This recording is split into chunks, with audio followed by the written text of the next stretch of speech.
Boses ng mamamayan. Gusto ko sana yung bilang estudyante. Iba't ibang opinyon ng taong bayan. Ang gusto ko talagang Ating alamin sa Kalye Survey. Nasa sa tao kasi yun if lolokohin mo yung tao eh. So, para sa akin walang mas lamang kasi most of the time naman parehas naloloko yung babae and yung lalaki. So, ang sagot dito is depende dun sa partner mo or depende dun sa tao. If mahal ka ba talaga? Kasi kung mahal ka ng tao, hindi ka niya lolokohin. Yun kasi yung truth, di ba? If mahal ka, bakit ka nila bibigyan ng reason para saktan ka? So, yung question na yun, para sa akin, walang sagot. Walang hindi sa lalaki, hindi sa babae. Kasi yun lang yun. Kasi if you love someone, hindi mo siya sasaktan. Kahit lalaki ka pa o babae ka pa, kung mahal mo yung tao, same lang yun ng pagmamahal kahit anong gender. Babae.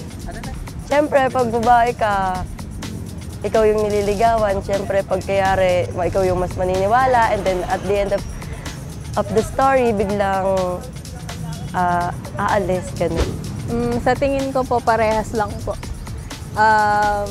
Siguro magkaiba lang sila kung paano nila ma-handle yung pain nila. Like, for example, yung lalaki, di ba, kadalasan hindi sila showy. Pero pag sa babae, hindi. Ewan ko lang kung paano sa babae kasi parang more on posting tayo eh. Ganun po. Siguro mas madalas maloko yung babae kahit na lalaki ko. Kasi yung lalaki kasi maraming mga ginagawa, ganun, tulad sa na ibang bagay. Pag magkakasama silang lalo na sa barkada, ganun, kung saan sila pumupunta. Kumbaga, marami silang nakakasalamuha kaya sa mga babae. Pero depende din. Pero mas madalas talaga yung lalaki para sa akin.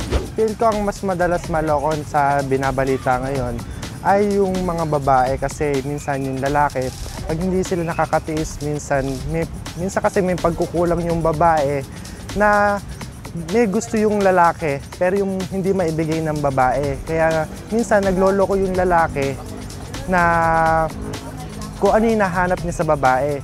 Kaya feel ko mas madalas magloko yung lalaki kaysa sa babae. Both po. Kasi it depends on the situation naman po.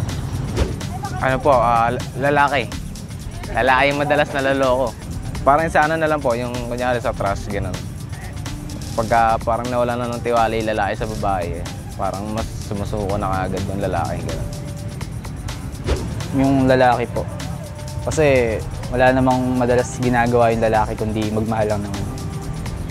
Kaya yun lang po. Sa tingin ko po, mga dalas na naloloko sa akin is yung lalaki po. Kasi sila po talaga yung nagpo-pursue sa mga babae.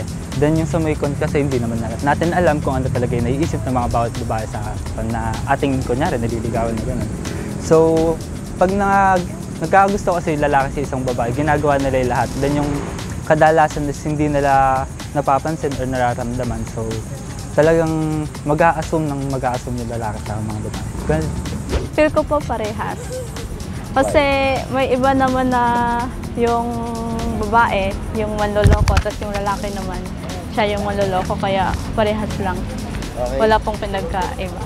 Boses ng mamamayan. Gusto ko sana yung bilang estudyante. Iba't ibang opinyon ng taong bayan. ang gusto ko talagang Ating alamin sa Kalye Survey.